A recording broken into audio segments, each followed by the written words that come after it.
ನಮಸ್ಕಾರ, ಶುಭ ಸಂಜೆ ಪ್ರೀತಿಯ ವೀಕ್ಷಕರೆಲ್ಲರಿಗೂ ಸಂಕಲ್ಪ ಸುದ್ದಿ ವಿಶೇಷ ಕಾರ್ಯಕ್ರಮಕ್ಕೆ ಆತ್ಮೀಯ ಸ್ವಾಗತ ಹೇಳ್ತಾ ಇರೋದು ನಾನು ಅನೂಷಾ. ಫಸ್ಟ್ ಟೈಮ್ ಚಾನಲ್ ನೋಡ್ತಿರೋದು ಅಂದರೆ ಈಗಲೇ ಸಬ್ಸ್ಕ್ರೈಬ್ ಮಾಡಿ, ವಿಡಿಯೋಸ್ನ ಲೈಕ್ ಮಾಡಿ. ಕಾರ್ಯಕ್ರಮದಲ್ಲಿ ನಮ್ಮ ಜೊತೆಲಿದ್ದಾರೆ ಸ್ಪಿರಿಚುವಲ್ ಗುರು ಡಾಕ್ಟರ್ ವಿಷ್ಣುದತ್ತ ಗುರುಜಿಯವರು. ಗುರುಗಳನ್ನ ಇವತ್ತಿನ ಕಾರ್ಯಕ್ರಮಕ್ಕೆ ಬರ್ಮಾಡ್ಕೊಳ್ಳೋಣ.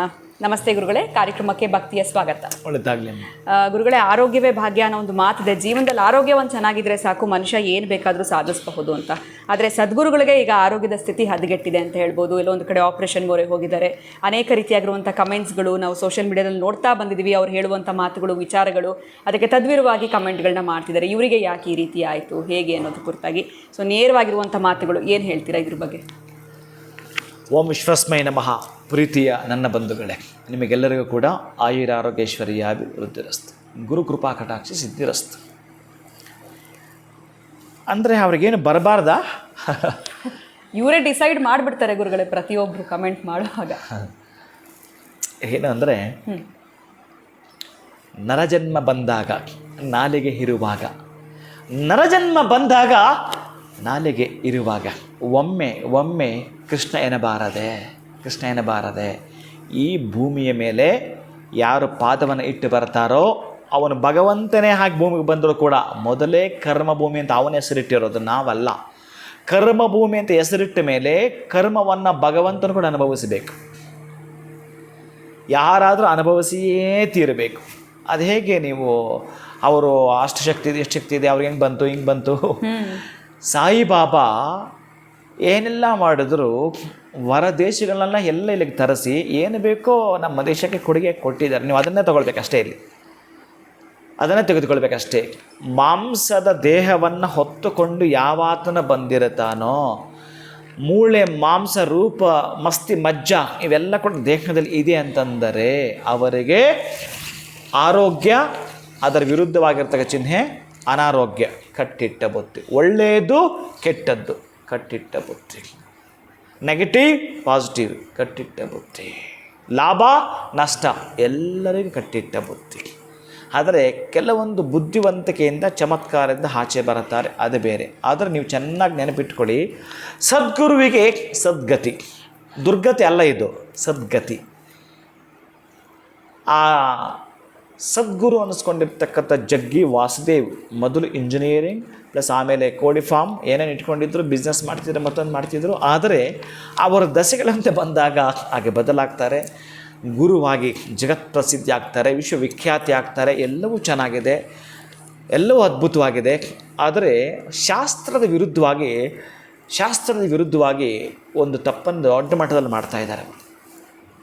ಏನದು ಗುರುಗಳೇ, ಏನಂತಹದ್ದು ನೋಡಿ. ಈ ಯಜ್ಞೋಪವೀತವನ್ನು ಹಾಕಬೇಕಾದ್ರೆ ಈ ಭುಜದಿಂದ ಹಾಕ್ತಾರೆ. ಅಲ್ಲಿ ನರಗಳು ಎಷ್ಟು ಕೆಲಸ ಮಾಡ್ತವೆ ಅನ್ನೋದಕ್ಕೆ ಸೂಕ್ಷ್ಮವಾಗಿ ಹೇಳ್ತವೆ. ಕೆಲವೆಲ್ಲ ತುಂಬ ಸೂಕ್ಷ್ಮವಾಗಿ ಹೇಳ್ತವೆ. ಅದಕ್ಕೆ ಹೆಣ್ಣು ಮಗುವಿಗೆ ಮೂಗು ಚುಚ್ಚಬೇಕು ಅಂತಕ್ಕಂತಹದ್ದು, ಆಮೇಲೆ ಕಿವಿ ಚುಚ್ಚಬೇಕು ಅಂತಕ್ಕಂತಹದ್ದು, ಕಾಲುಂಗುರ ಹಾಕಬೇಕು ಅಂತಕ್ಕಂಥ, ಕಾಲಲ್ಲಿ ಇರ್ತಕ್ಕಂತಹ ಆ ಕಾಲಿಗೆಲ್ಲೋ ಒಂದು ಕಡೆ ಮುಳ್ಳು ಚುಚ್ಚಿದ್ರೆ ಹೇಗೆ ನಮಗೆ ಮೈಂಡಿಗೆ ತಿಳಿಸುತ್ತೆ, ಪಾಸ್ ಮಾಡುತ್ತೆ. ಆ ಕೈ ಹೋಗಿ ಅಲ್ಲಿ ಕೆಲಸ ಮಾಡಿ ಕೀಳುತ್ತೆ. ಹಾಗೆ ಆ ಕಾಲುಂಗುರ ಏನಿದೆಯೋ ಹೆಣ್ಣಿಗೆ ಮಾನಸಿಕ ಚಂಚಲವನ್ನು ಹೋಗಲಾಡಿಸುತ್ತೆ. ಇಷ್ಟೆಲ್ಲ ಇದೆ. ಇನ್ನು ಬೇಕಾದ ದೊಡ್ಡ ಸಬ್ಜೆಕ್ಟ್ ಇದು. ಈಗ ಅವ್ರು ಆಗ್ತಕ್ಕಂತಹದ್ದು ಏನಂತಂದರೆ, ಈ ಎಡ ಭುಜದ ಮೇಲೆ ಏನು ಹಾಕಬೇಕಾಗಿತ್ತೋ ಆ ಒಂದು ಉತ್ತರೀಯವನ್ನು ಯಾವಾಗಲೂ ಬಲ ಭುಜಕ್ಕೆ ಹಾಕಿರ್ತಾರೆ. ನಾನು ಅದು ನಿಧಾನಕ್ಕೆ ಎಷ್ಟೋ ಸಲ ಗಮನಿಸಿದ್ದೀನಿ. ಬೇಕಾದಷ್ಟು ನಾಲೆಡ್ಜ್ ಇರೋಂಥ ಈ ಮನುಷ್ಯ, ಯಾವ ಸಬ್ಜೆಕ್ಟ್ ಬೇಕಾದರೂ ಆನ್ಸರ್ ಮಾಡೋಂಥ ದೊಡ್ಡ ಮನುಷ್ಯ, ಯಾಕೆ ಈ ತಪ್ಪು ಕಾಣಿಸ್ತಾ ಇಲ್ವಾ ಅಂದರೆ, ಅವರು ಒಳಹೊಕ್ಕು ಕೆಲವು ಶಾಸ್ತ್ರಗಳನ್ನು ಇನ್ನೂ ಗಮನಿಸೋದಿದೆ ಅಂತ. ಯಾವಾಗಲೂ ಹೀಗೆ ಹಾಕಿರ್ತಾರೆ, ಅವರು ಹೀಗೆ ಹಾಕ್ಕೊಂಡು ಓಡಾಡ್ತಿರ್ತಾರೆ.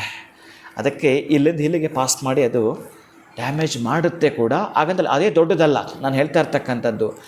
ಅವರು ಹಾಕೋಂತಕ್ಕಂಥ ಉತ್ತರೀಯವಿದೆಯಲ್ಲ, ಯಾವಾಗಲೂ ಅಷ್ಟೇ ಎಡಭುಜದ ಮೇಲೆ ಇರಬೇಕದು, ಎಡಭುಜದ ಮೇಲೇ ಇರಬೇಕದು. ಅದ್ಭುತವಾಗಿ ಆತ ಕೂಡ ಸಂಸಾರಸ್ಥನಾಗಿ ಈಗ ಏನೇನು ಆಗಿರತಕ್ಕಂಥದ್ದರಿಂದ ಅದಕ್ಕೆ ವಿಶೇಷವಾಗಿ ಹಂಚು ಅಂತ ನಾವೇನು ಕರಿತೀವೋ ಬಾರ್ಡ್ರಿರ್ತಕ್ಕಂಥ ವಸ್ತ್ರವನ್ನು ಹೀಗೆ ಧರಿಸಲೇಬೇಕು. ಈ ಭುಜಕ್ಕೆ ಇರಬೇಕು ಈ ಪಟ್ಟಿ ಏನಿದ್ರು ಕೂಡ. ಈಗ ಹಾಕಲಿಕ್ಕೆ ಸಾಧ್ಯವೇ ಇಲ್ಲ. ಪ್ರತಿ ಬಾರಿ ನೋಡಿದಾಗ ಇದಕ್ಕೆ ಹಾಕಿರ್ತಾರೆ. 100ಕ್ಕೆ 100 ಇದರದ್ದು ಕೂಡ ಮೈನಸ್ ಅವರಿಗೆ ತಟ್ಟತ್ತೆ. ಒಂದನೇದು. ಇನ್ನು ಎರಡನೇದು, ದಯವಿಟ್ಟು ಇದನ್ನೇ ದೊಡ್ಡದಾಗಿ ಬಿಂಬಿಸೋದಲ್ಲ. ಯಾರ್ಯಾರ್ಯಾರು ಹಾಕ್ತಿದ್ದಾರಲ್ಲ ಕಾಮೆಂಟ್, ಅದಲ್ಲವೇ ಅಲ್ಲ. ಒರಿಜಿನಲ್ ಆಗಿ ನೀವು ಒಮ್ಮೆ ಗಮನಿಸಬೇಕಾಗತ್ತೆ. ಇಲ್ಲಿ ರಾಮಕೃಷ್ಣ ಪರಮಹಂಸರು, ವಿವೇಕಾನಂದರ ಗುರುಗಳು, ಅವರಿಗೂ ಕೂಡ ಎಂಥ ರೋಗ ಬಂದಿತ್ತು ನಿಮಗೆ ಗೊತ್ತಿದೆ. ಎಂಥದ್ದದು? ಕ್ಯಾನ್ಸರ್ ಬಂದಿದ್ದು. ಎಲ್ಲಿ? ಅವರು ಉಗುಳಿದ್ರೆ ಹೀಗೆ ಇಟ್ಕೊಳ್ತಾ ಇದ್ರು ವಿವೇಕಾನಂದರು.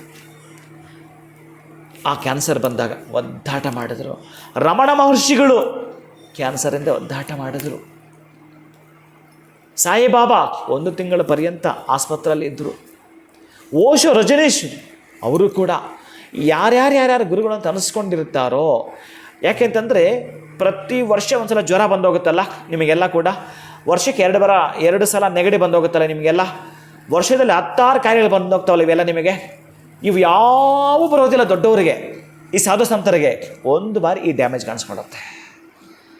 ಸಮಸ್ಯೆ ಒಂದೇ ಸಲ ಬರೋದು, ಒಂದು ಸಲ ಕಾಣಿಸ್ಕೊಳುತ್ತೆ ಅದು. ಅವ್ರಿಗೂ ಅಷ್ಟೇ ಒತ್ತಡಗಳಿರ್ತವೆ. ಆ ಒತ್ತಡಗಳಂತ ನೋಡ್ರೆ ದೊಡ್ಡ ಮಟ್ಟದ ಈವೆಂಟ್ ಆರ್ಗನೈಸ್ ಮಾಡುವಾಗ ಬಹಳ ಟೆನ್ಷನ್ ಇರುತ್ತೆ. ಆ ಟೆನ್ಷನ್ ದೊಡ್ಡ ಮಟ್ಟದ ಕಸದ ರಾಶಿ. ನೀವು ಒಳ್ಳೆದ್ರಲ್ಲಿ ತಗೊಳ್ಳಿ, ತೆಗೆದು ಹೊರ ಹಾಕಬೇಕಾದ್ರೆ ಎಷ್ಟು ವರ್ಕ್ ಇರುತ್ತೆ.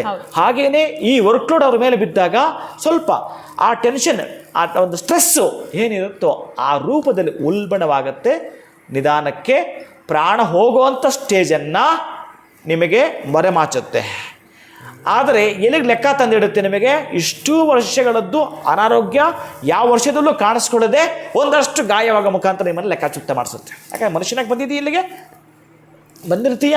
ಅದಕ್ಕಾಗಿ ಸಮಾಜಕ್ಕೆ ಕೊಡುಗೆ ಕೊಡುವಂಥವರು, ಸಮಾಜ ಸೇವಕರು, ಈ ಉದ್ಧಾರಕರು, ಉದ್ದಾಲಕರು, ಅಥವಾ ಈ ಒಂದು ಮಠಾಧಿಪತಿಗಳು, ಗುರುಗಳು, ಇವರಿಗೆ ಏನಾದರೂ ಆದಾಗ ನೀವು ಸಣ್ಣದೊಂದು ಕಾಮೆಂಟ್ ಹಾಕ್ತಿರಲ್ಲ, ಸಣ್ಣದೊಂದು ಬ್ಯಾಡ್ ಕಾಮೆಂಟ್ ಹಾಕ್ತಿರಲ್ಲ, ಅದು ನಿಮ್ಮನ್ನು 8 ದಿಕ್ಕುಗಳಲ್ಲಿ ಬಂಧಿಸುತ್ತೆ. ಚೆನ್ನಾಗಿ ಜ್ಞಾಪಕ ಇಟ್ಕೊಳ್ಳಿ. ಅದಕ್ಕೆ ಮುಂದಿನ ಎಪಿಸೋಡಲ್ಲಿ ಕೆಲವೊಂದು ತಿಳಿಸ್ತಾ ಬರ್ತೀನಿ. ನೀವು ಸಿರಿ ಸಂಪತ್ತನ್ನು ಪಡೆದುಕೊಳ್ಳಲಿಕ್ಕೆ ಮೂಲ ಯಾವುದು ಅಂತ ತಿಳಿಸ್ತಾ ಬರ್ತೀನಿ. ಭಾಳ ಶೀಘ್ರವಾಗಿ ಪಡೆದುಕೊಳ್ಳಲಿಕ್ಕೆ ಅವಕಾಶಗಳಿದೆ ಅದರಲ್ಲಿ. ಆದರೆ ಗುರುವಿನ ಗುಲಾಮನಾಗದ ತನಕ ದೊರಕದಣ್ಣ ಮುಕುತಿ ಅಂತ ನಿಮಗೆ ಗೊತ್ತಿದೆ. ತಂದೆ ತಾಯಿಗಳಿಗಿಂತಲೂ ಶ್ರೇಷ್ಠ ಸ್ಥಾನವನ್ನು ಅಥವಾ ಸಮವಾಗಿರ್ತಕ್ಕಂಥ ಸ್ಥಾನವನ್ನು ನೀವು ಕೊಡೋದಾದರೆ ಗುರುಗಳಿಗಷ್ಟೇ ಕೊಡ್ತೀವಿ ನಾವು.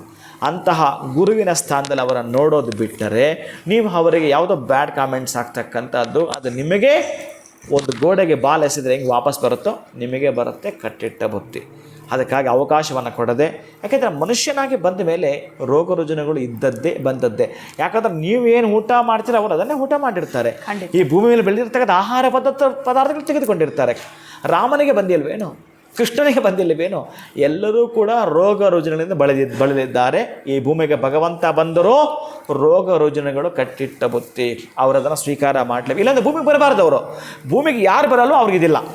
ಭೂಮಿಗೆ ನೀವು ಯಾರೇ ಬನ್ನಿ ಕಿರೀಟ ಹೊತ್ಕೊಂಡು ಗದೆ ಹಿಡ್ಕೊಂಡು ಅವ್ರಿಗೂ ಕೂಡ ಈ ಕರ್ಮ ಭೂಮಿಯಲ್ಲಿ ಕಟ್ಟಿಟ್ಟ ಬುತ್ತಿ. ಇನ್ನು ನಿಮ್ಮ ಸದ್ಗುರುಗಳು ಯಾವ ಲೆಕ್ಕಕ್ಕೆ ಹೋಗ್ತಾರೆ? ಲೆಕ್ಕ ಮಾಡಿ. ಯಾವ ಲೆಕ್ಕಕ್ಕೆ ಹೋಗ್ಬೇಕು ಅವರು? ಹೇಗೆ ಹೋಗ್ಬೇಕು ಅವರು? ನೀವು ಯಾವುದೇ ಪರಂಪರೆ ತೆಗೆದರೂ ಕೂಡ, ಇನ್ನು ಯಾವ ರೀತಿ ಶಂಕರಾಚಾರ್ಯರು ಎಷ್ಟು ಏಜ್, ಅವರು ಶಂಕರನೇ ಆ ರೂಪದಲ್ಲಿ ಬಂದಿದ್ದರು. ಶಂಕರನೇ ಅಂದರೂ ಕೂಡ ಯಾಕೆ ಪೂರ್ಣಾಯಸ್ ಇರಬಾರ್ದಾಗಿತ್ತು ಅವರಿಗೆ? ಇನ್ನೊಂದು ಏನೋ ಮಾಡೋದಿದೆ ಮತ್ತೊಂದು ಲೋಕದಲ್ಲಿ ಅವರು, ಮತ್ತೊಂದು ಲೋಕದಲ್ಲಿ ಅವ್ರಿಗೇನೋ ಬ್ಯುಸಿ ಇದೆ, ಅಲ್ಲಿ ಮಾಡಬೇಕಾಗತ್ತೆ. ಅದಕ್ಕೆ ಈ ಅವಧಿ ಸಮಾಪ್ತಿ ಇಲ್ಲಿಗೆ.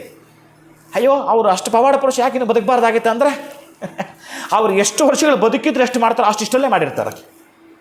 ಅವರು 8 ವರ್ಷಗಳಲ್ಲಿ ವೇದದಲ್ಲಿ ಅಗಣಿತ ಅದ್ಭುತವಾಗಿರ್ತಕ್ಕಂಥದ್ದು. ಅಂತಹ ಗುಣಗಳ ಗಣಿ ಇರ್ತಕ್ಕಂತಹದ್ದು ಗುರುಗಳ ಬಳಿ. ಅದಕ್ಕಾಗಿ ಅವರಲ್ಲಿ ನೀವು ಹುಡುಕಬೇಡಿ, ಅವರ ಹೆಸರಿಗೆ ಪದಚ್ಯುತಿ ತರಬೇಡಿ. ಯಾರಿಗಾದರೂ ಸರಿಯೇ ಪದಚ್ಯುತಿಯನ್ನು ತರಬೇಡಿ.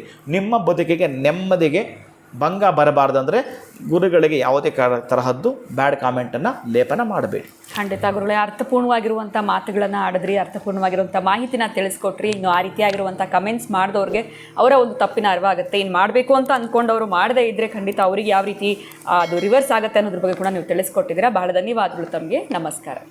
ಹರೇ ಶ್ರೀನಿವಾಸ. ಇನ್ನು ವೀಕ್ಷಕರೇ, ಇವತ್ತಿನ ವಿಡಿಯೋನ ಮುಗಿಸುವಂಥ ಸಮಯ ಆಗಿದೆ. ಮತ್ತೊಂದು ಹೊಸ ಮಾಹಿತಿಯೊಂದಿಗೆ ತಮ್ಮನ್ನು ಭೇಟಿ ಮಾಡ್ತೀನಿ. ನಮಸ್ಕಾರ.